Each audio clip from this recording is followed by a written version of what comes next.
Morning all.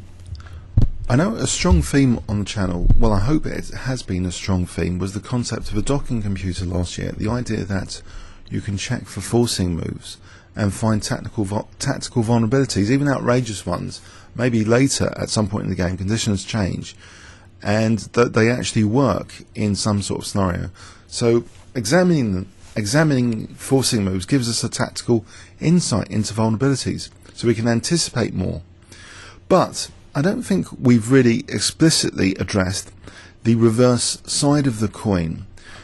And the reverse side of the coin, I think I'd like to express the proposition like this.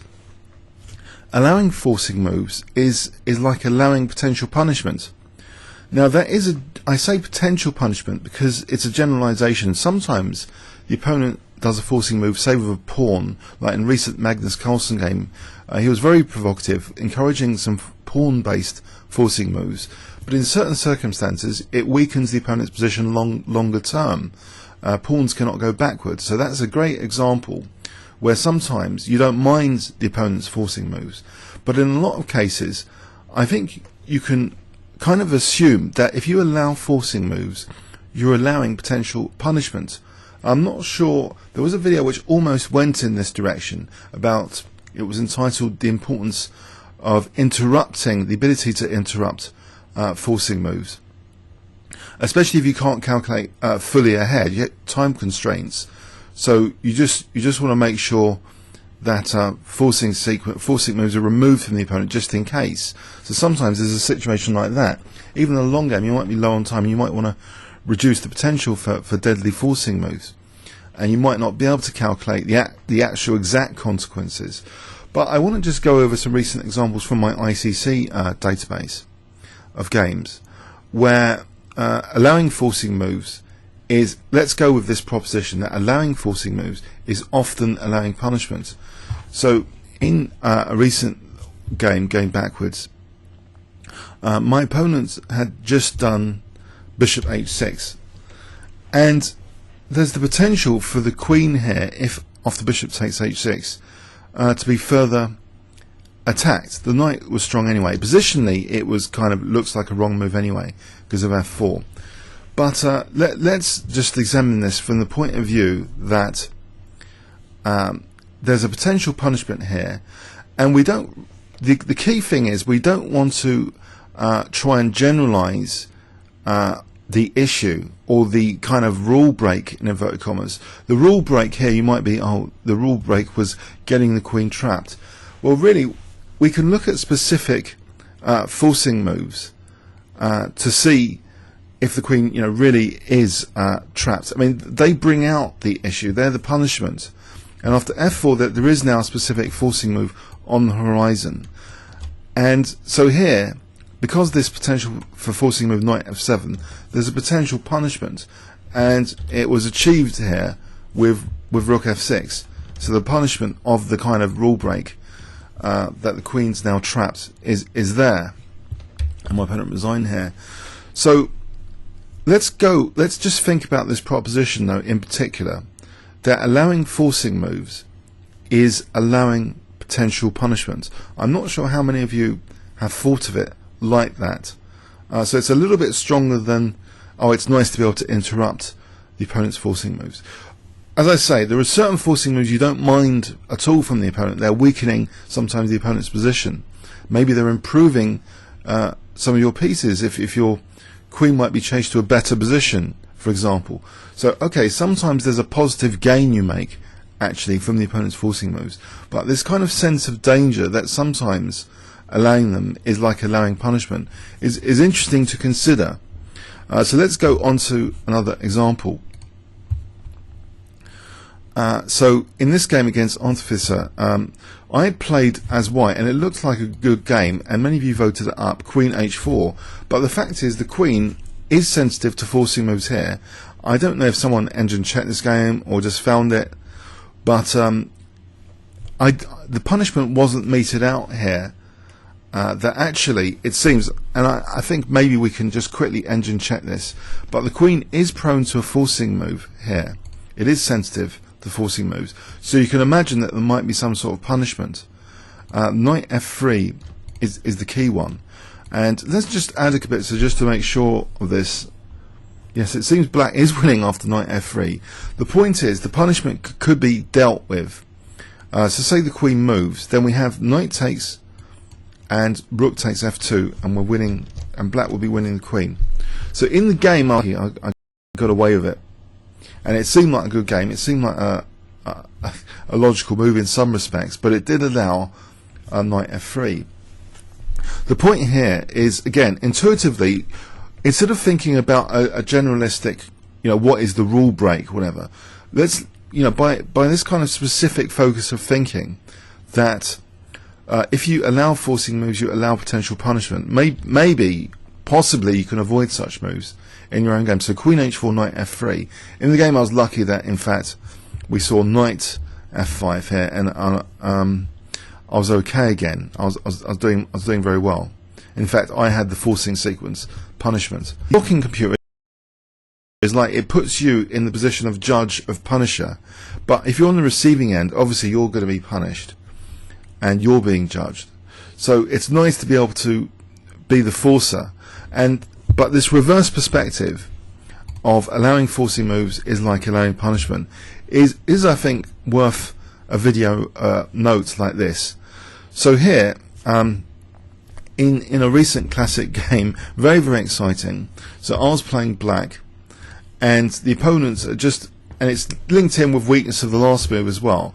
But the thing is, I'd made a mental note of this just defensively against this check here, because I thought that would be it for my king safety. So when I played rook d3, because a mental note was again stopping bishop c4, I didn't notice actually a weakness of the last move relating to moving the rook ever. And it happened that queen d2, I would have been able to deal punishment to the opponent, because this is actually a forced mate here. And okay, what is the rule break? Was white's king really that safe? Unsafe? Well, we don't have to, as I say, intuitively say what is the rule being broken. It's nice to deal with specifics, specific examples. In the real world, when you do like reports or trying to prove something, you know it's nice to have solid evidence. And if you allow forcing moves, often you're allowing punishment. So white was allowing a punishment here with queen d2 check and rook b3 mating. So okay, it was a tricky position anyway. Was black actually better? Let's actually just quickly get an engine view. Black was actually not doing well, because okay, there's other forcing moves probably which reveal that white was winning here. So rook takes a7, and in this position, okay, just rook d1 actually is sufficient to guard d2. So he had blundered. There was a kind of weakness of the last move as well creeping in here, and so queen d2 I was allowed to punish, but unfortunately I didn't seize that opportunity and lost that one. But okay, so we're getting around this proposition that often allowing forcing moves is allowing punishment. Here's another one.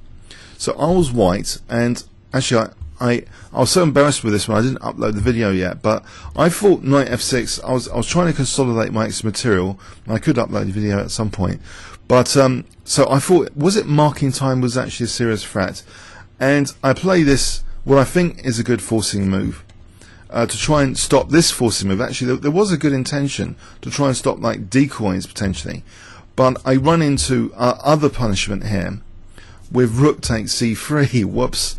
And so after queen takes c3, knight takes e4, I'm getting fault, and that was virtually the end of game. So if you allow forcing moves, you're allowing potential punishment, but you could argue, well, the king is kind of fragile here in the center anyway. So it seems a lot of pieces wanted to exploit the king here. And you know, being a piece up in a blitz game, but your king exposed, intuitively you're asking for forcing moves anyway, which is why, especially in blitz, it's very dangerous, this kind of position to try and play, and the actual forcing move theme here of taking on c3 persists to actually make the position kind of virtually equal, because if say bishop f3, which seems okay, trying to defend e4, here, this forcing move here, for example, is dangerous. And so that's what I was trying to parry anyway. So the point is, as I say, the proposition is that allowing forcing moves is like allowing potential punishment. In this game, which many of you liked, it was cute, but the queen is kind of sensitive in this position to knight g4 because there's congestion here. Black hasn't played e5 liberating his bishop, and that's the basis for a quick knockout here in this game, as we saw the punishment being knight g4. But I want you to just think about this proposition. Really, this is the point of the video. The proposition here is, forget about the generalistic rule breaking. I mean, you could argue my king's in the centre. Why am I undertaking active operations? Well, it's justified here because there's no forcing moves to punish me. It looks as though black's on the verge of a dangerous check, but I'm attacking the checker pretty soon with bishop takes h7, and then after knight g5 I'm the one dealing the punishment because there's no forcing moves directed against me, and technically I've kind of rule violated here, leaving my king in the centre and even considering this tactic. But it's the specific examples which determine what the issue is with the position. Of course, it's concrete thinking, but I'm really just trying to, again, just to reiterate with one last example, this proposition that basically allowing forcing moves is like allowing potential punishment. That's the proposition, which you may agree or disagree with, but often, as I say, forcing moves for the opponent just weaken their position, or they improve your pieces sometimes. So it's not, but just to be aware though that that forcing moves sometimes, that they're the prelude to delivering punishment. Like here, the queen is now sensitive to a forcing move d6, and this helped deliver a crushing position very shortly after this d6 here, because then we have bishop f6. So did black really, can we really say that black broke some rule in some generalistic sense? It's very difficult to determine general extractions, general principles or comments from position. It's much easier to look at specific examples of forcing moves, and if you're allowing them, you're basically allowing punishment. So this is a kind of I want to just build on that concept really of the docking computer of last year, just from the reverse side of the coin. So you want to smash but without being smashed. You want to punish without being punished. So if you consider forcing moves as a kind of form of punishment, maybe, and if you're allowing them, you're allowing potential punishment, then that's interesting. So here, okay, a forcing move to accelerate, maybe it wasn't strictly necessary. Let's technically look at this one. I think actually the engine gives rook d7 as the strongest. Okay, so knight g5. So that there's actually, I think knight g5 was also tempting here. Was there a problem with it? f6, maybe that delays things. So okay, rook d7 was pretty good actually in the circumstance. Okay, and now knight g5 is just so absolutely overwhelmingly. So from these examples, yes, that's what I really wanted to say. That I remember there was great feedback on the docking computer last year and how that was demonstrated. The idea of even examining completely outrageous forcing moves, but we never really took it hard from the reverse side of the coin. So this video hopes to sort of build on the importance of interrupting forcing moves, to say even further, to go a little bit further along that road and say that allowing forcing moves is allowing potential punishment. Feedback welcome. Comments or questions on YouTube. Thanks very much.